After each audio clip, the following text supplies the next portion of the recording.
What's your emergency?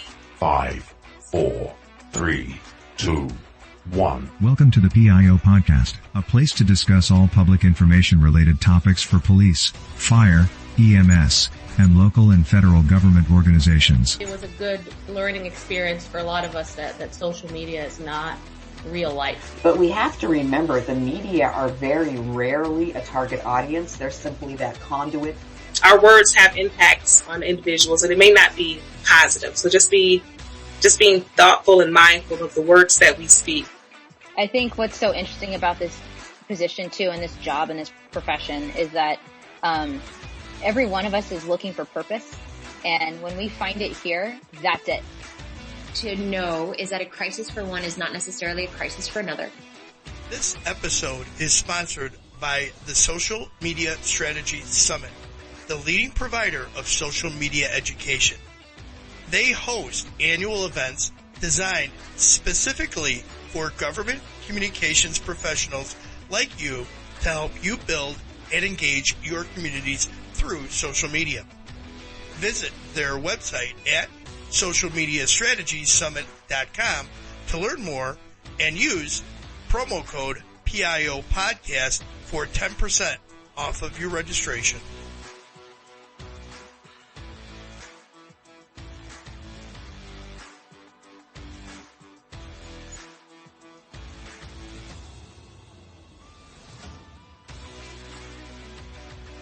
Good afternoon. Today on the PIO podcast, we have Captain Hildon Sessoms.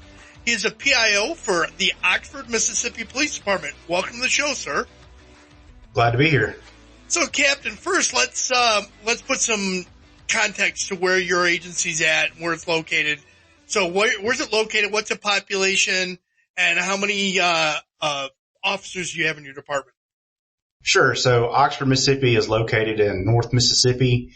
We're about an hour and 15 minutes southwest of Memphis, Tennessee. So that's kind of the largest city near us. We're also home of the University of Mississippi. It's a SEC school. So the population currently is about 26,000 residents. When the students are here, it's 50,000. But at any given point with the work and the commuters and stuff, during school, our town during the day is about 70,000. Okay, so you get a decent amount of traffic through town. Absolutely. How did you end up being the PIO? It's one of those things where you wear a whole bunch of different hats. Okay. So our previous chief, he kind of was the spokesperson for the police department. In 2017, I believe there was a little incident in Ferguson, Missouri, and I didn't think as law enforcement we were doing a great job of, one, touting ourselves, but two, being more transparent. I mean, you don't have to tell a whole lot, but I think the public has a right and has a want to know what's kind of going on with their police department. So I made a pitch to who is now our current chief, but he was my major at the time. And I said, hey, we're not really using social media very well. So he said, well, take it over.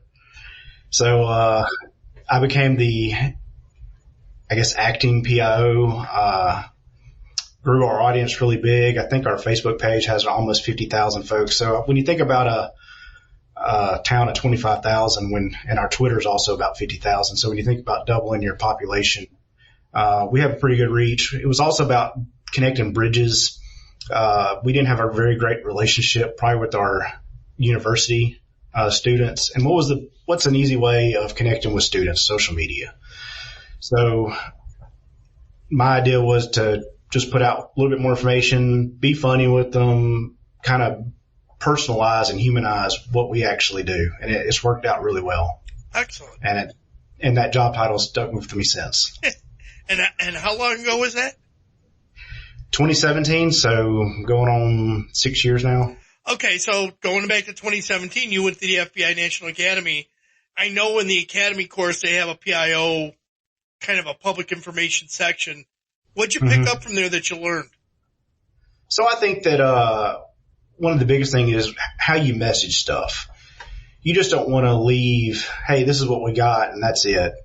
There needs to be meaning behind what you do. There's a call to action.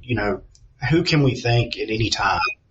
I think it's huge that we thank our public whenever they give us a tip or a hand in what we do. The call to action, like what do we need from folks besides just, hey, putting some information out? And I think at that time you started learning that, hey, law enforcement, you can't behind the station anymore. You've got to be transparent. The public expects and demands information. And actually, the more that you give them, the less that you hear from them, because we used to get blown up all the time by some of our local media that's in the area of like, hey, what do you got going on? What are you doing?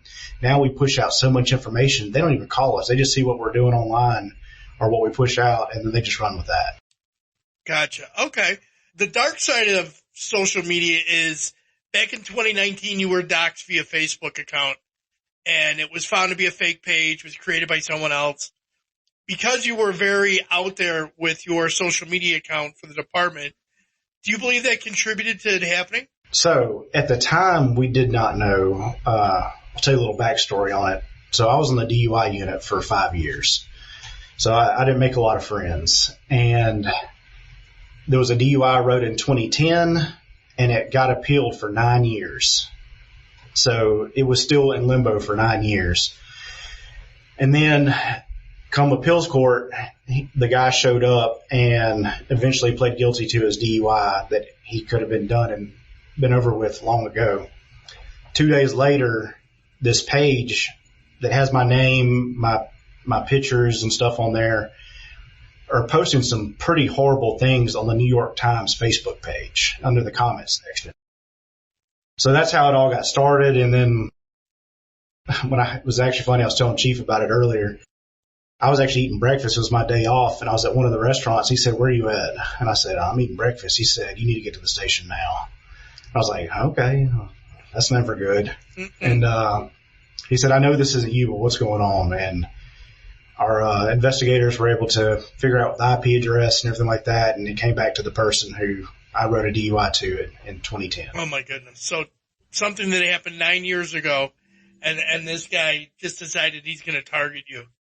So did that change anything in the way you do social media? Absolutely. I pretty much locked down any of my personal stuff. Like if you were trying to look at me up on Facebook, all you're probably going to see is a profile pic, and that's it.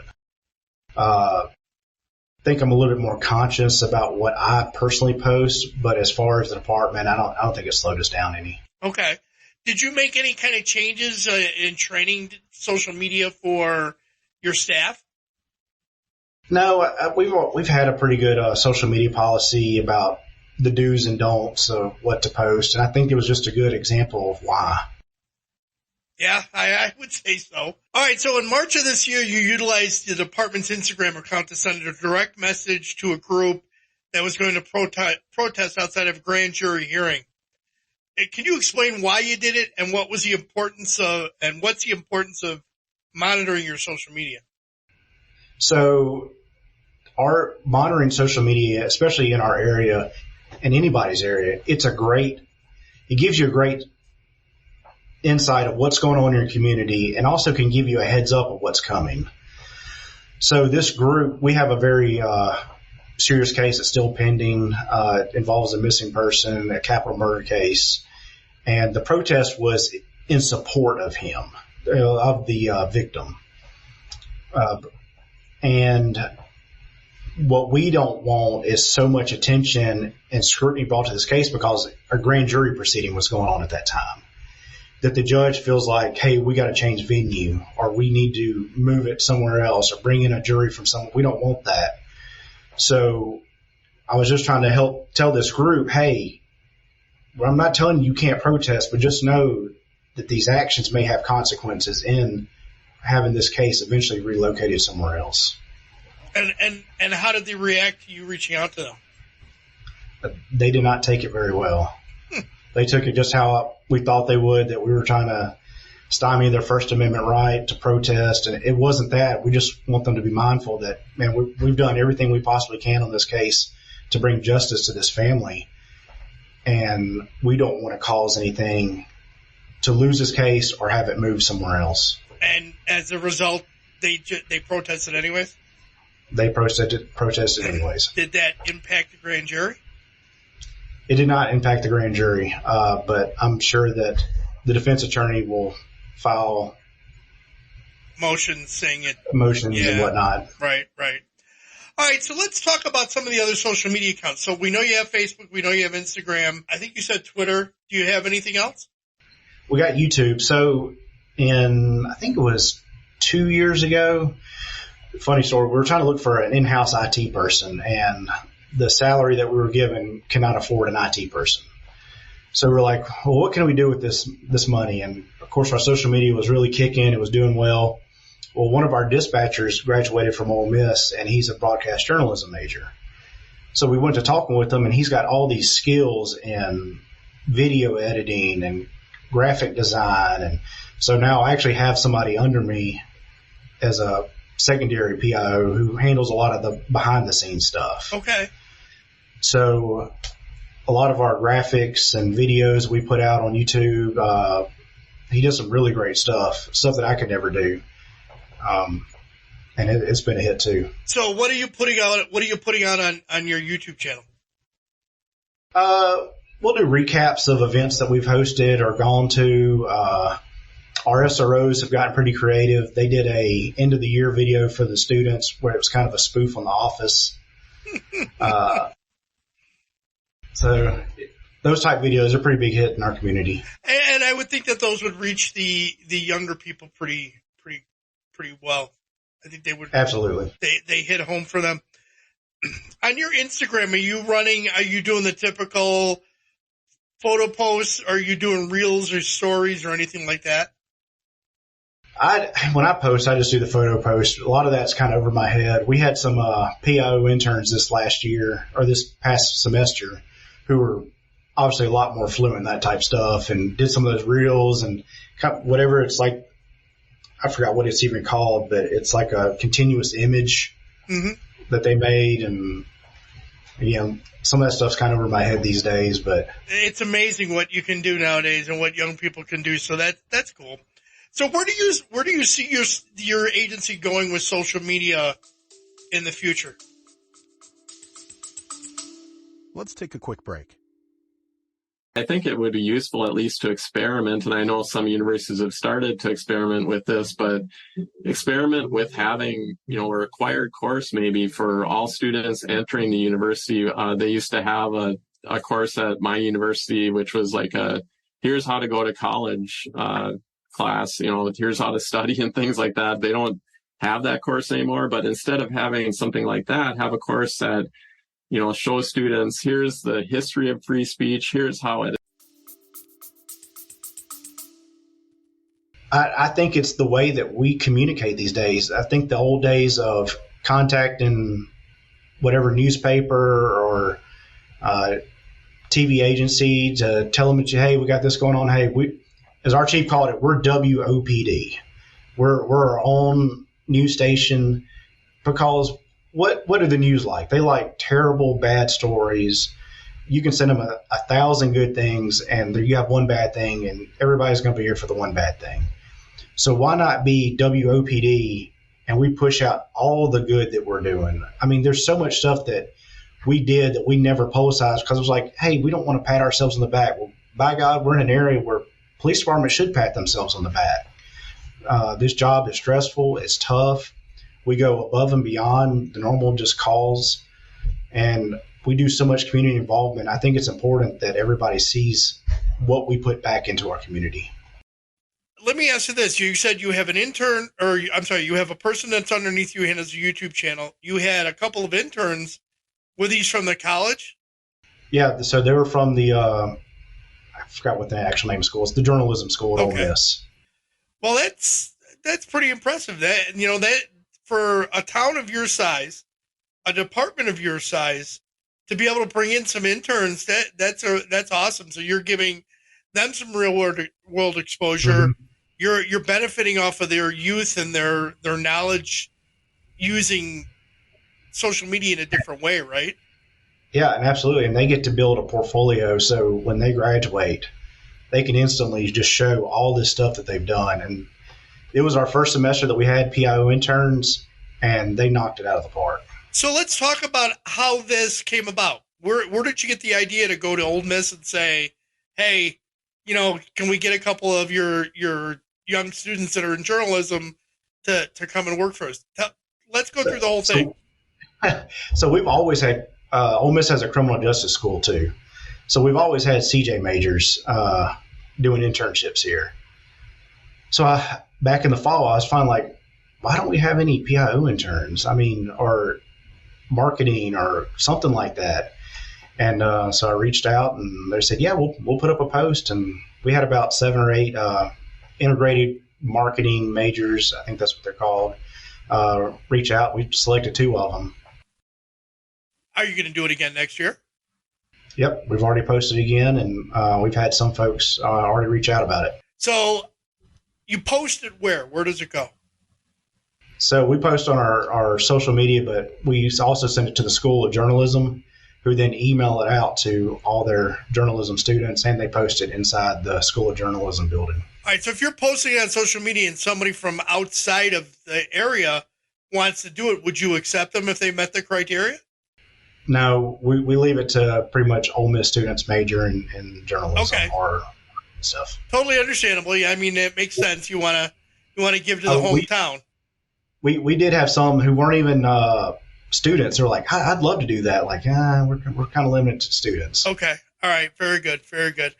All right. So last question that I'm going to ask in the serious stuff. Is there a question I should have asked, and what would your answer be? I never thought I would be a PIO for a police department.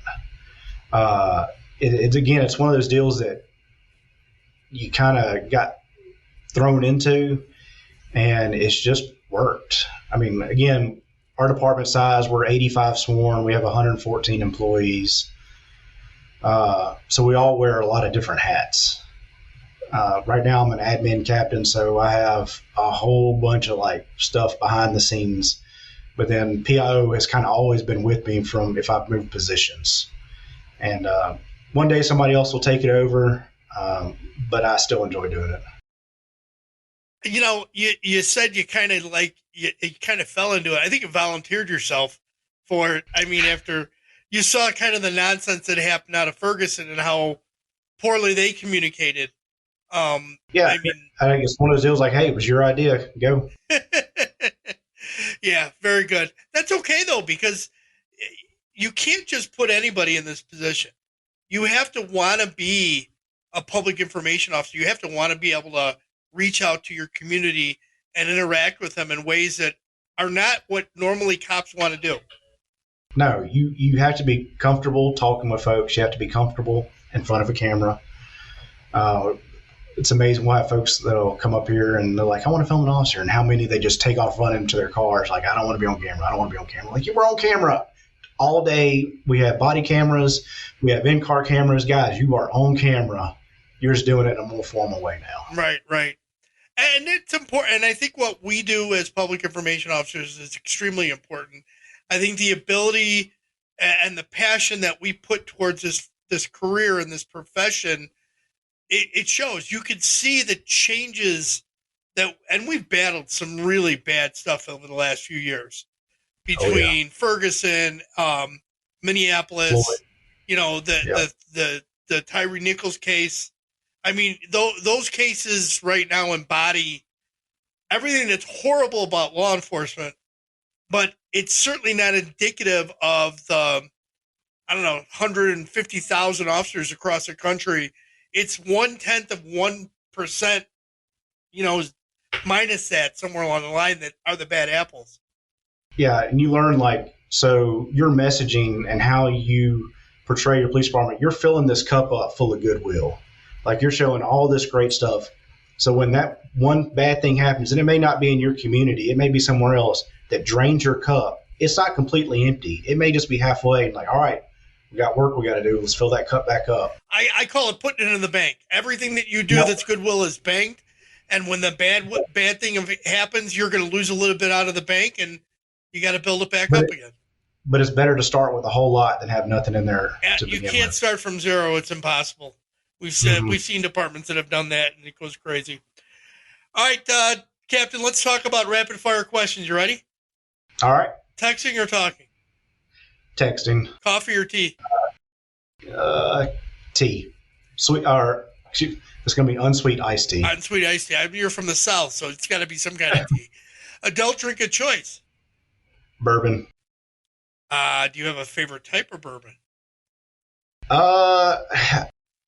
No, I'm just kind of into, see here, what I like finding strange bottles or hard to find ones, but like my everyday would be Woodford or Wild Turkey 101 or something, just something sip on. Okay, very good. All right, if you could have a superpower, which one would it be? It would be to teleport instantly anywhere I wanted to go. I hate traveling.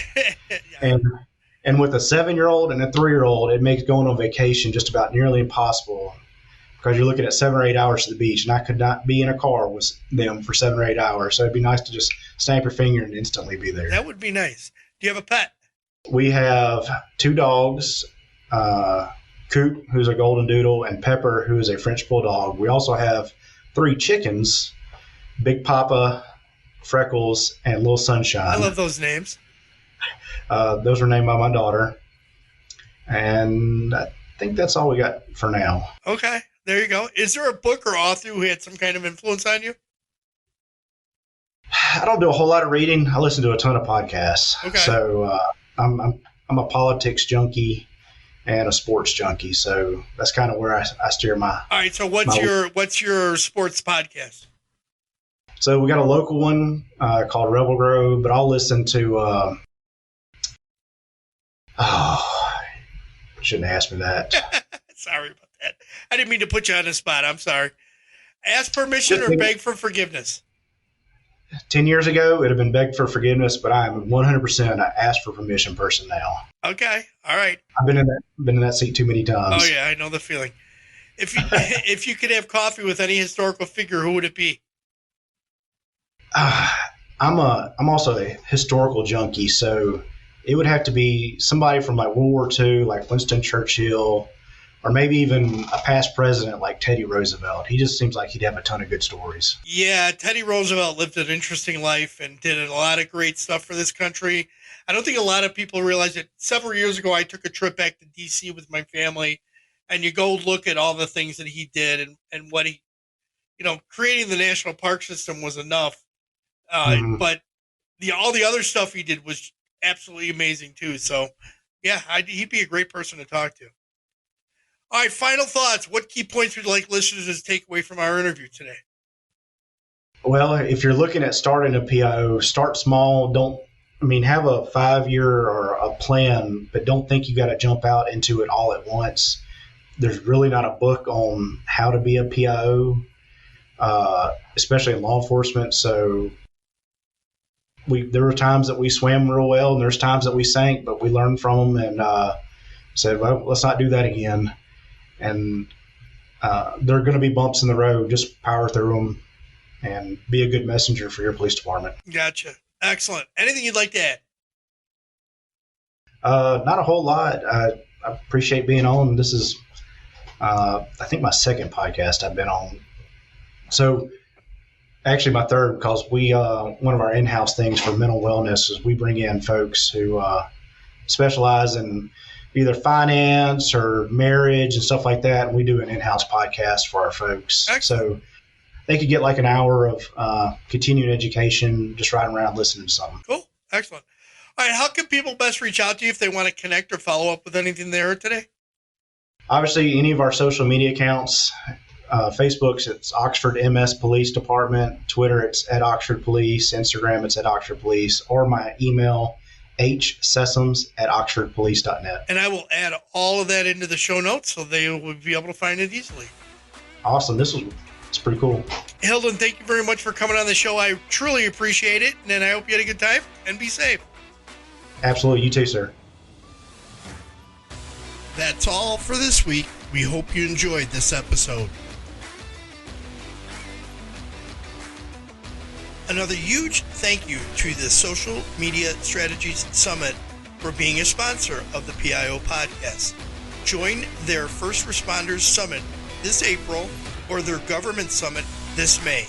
Learn more about confirmed speakers and programming at socialmediastrategiessummit.com and use promo code PIO Podcast for 10% off of your registration.